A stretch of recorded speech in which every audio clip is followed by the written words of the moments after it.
Assalamualaikum warahmatullahi wabarakatuh.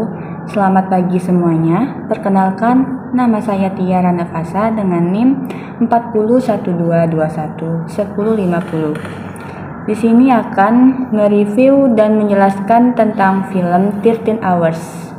Jadi, cerita singkat tentang film 13 Hours yaitu mengisahkan perjuangan sekelompok kontraktor keamanan Amerika Serikat yang berusaha mempertahankan kompleks Konsulat Jenderal Amerika Serikat di Benghazi, Libya saat terjadi serangan pada tahun 2012.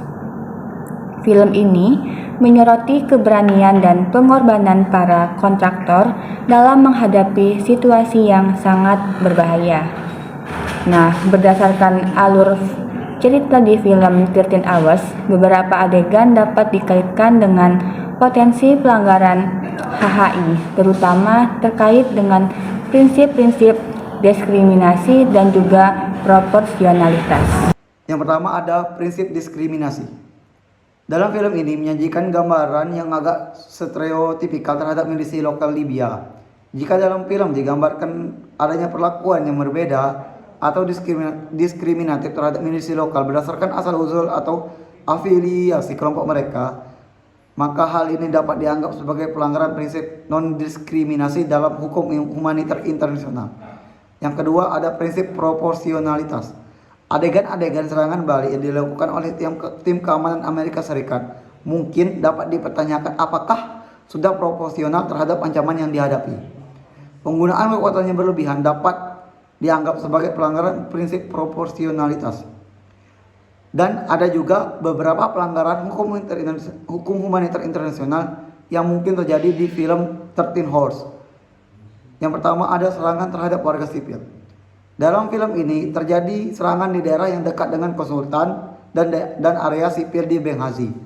Serangan yang tidak membedakan antara kombatan atau militan dan warga sipil bisa dianggap sebagai pelanggaran. Serangan yang tidak ditargetkan secara khusus terhadap kombatan atau yang melibatkan korban sipil tanpa membedakan antara militer dan warga sipil merupakan pelanggaran Konvensi Jenewa. Hal ini telah tercantum dalam Konvensi Jenewa 1949, Protokol Tambahan 1 Pasal 51 Ayat 2 yang berbunyi bahwa serangan yang tidak membedakan antara sasaran militer dan warga sipil atau sasaran sipil dilarang. Yang kedua ada penggunaan kekuatan yang berlebihan. Dalam banyak adegan dalam film ini, tim keamanan melakukan serangan balasan yang intens terhadap musuh tanpa memperhitungkan dampak bagi lingkungan sipil atau infrastruktur sipil. Penggunaan kekuatan yang berlebihan atau tindakan yang tidak profesional dalam konflik bersenjata dapat melanggar prinsip proporsionalitas dalam hukum humaniter internasional.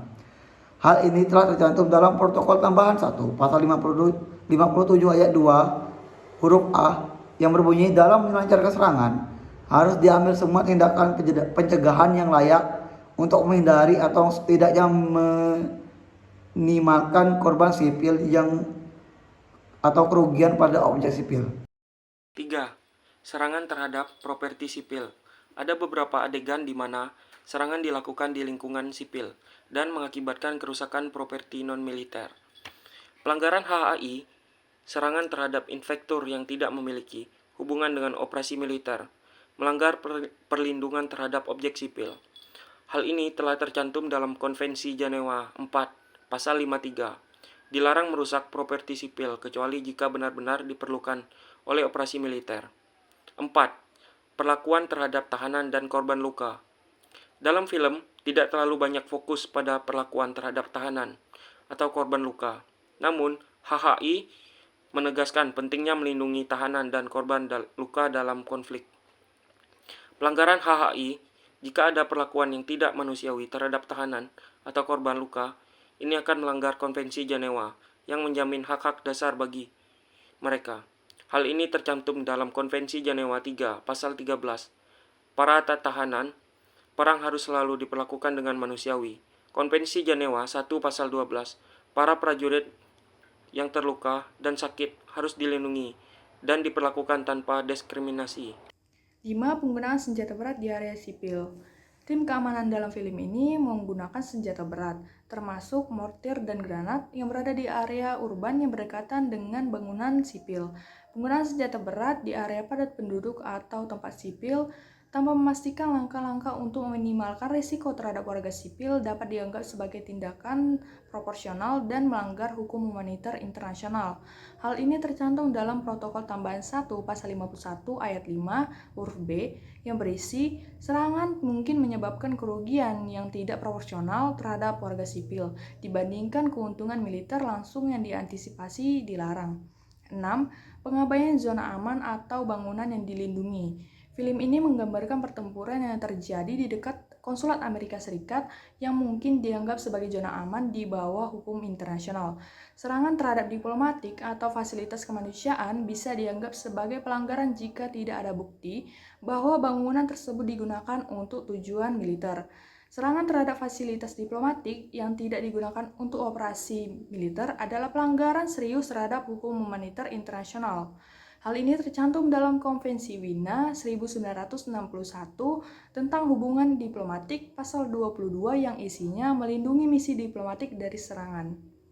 Yang ketujuh, penyiksaan dan perlakuan tidak manusiawi. Beberapa adegan di film ini menunjukkan militan yang melakukan penyiksaan dan perlakuan tidak manusiawi terhadap para tahanan. Pasal 3 Konvensi 3 menyatakan orang-orang yang tidak berpartisipasi dalam pemusuhan, termasuk anggota pasukan yang bersenjata, telah meletakkan senjata dan orang-orang yang di luar tugas, harus dilindungi dari semua tindakan kekerasan atau perlakuan tidak manusiawi.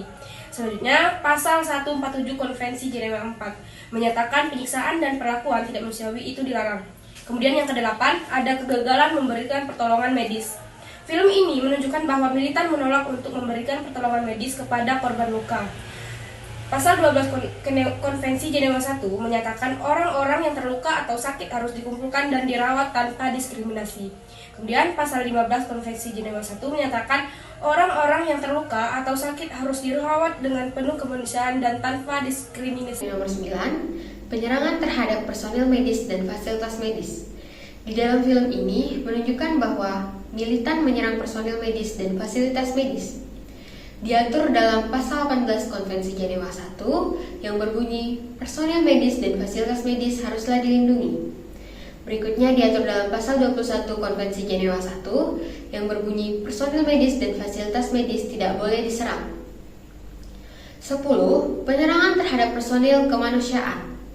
Di dalam film ini juga menunjukkan bahwa militan menyerang personil kemanusiaan yang diatur dalam Pasal 24 Konvensi Jenewa 1 di mana personil kemanusiaan haruslah dilindungi, dan Pasal 28 Konvensi Jenewa 1 yang berbunyi personil kemanusiaan tidak boleh diserang.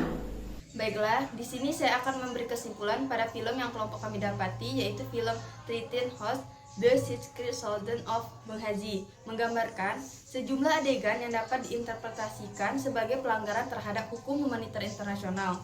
Penting untuk diingat bahwa film ini adalah karya fiksi dan tidak dimasukkan untuk menjadi dokumentasi yang akurat dari peristiwa tersebut.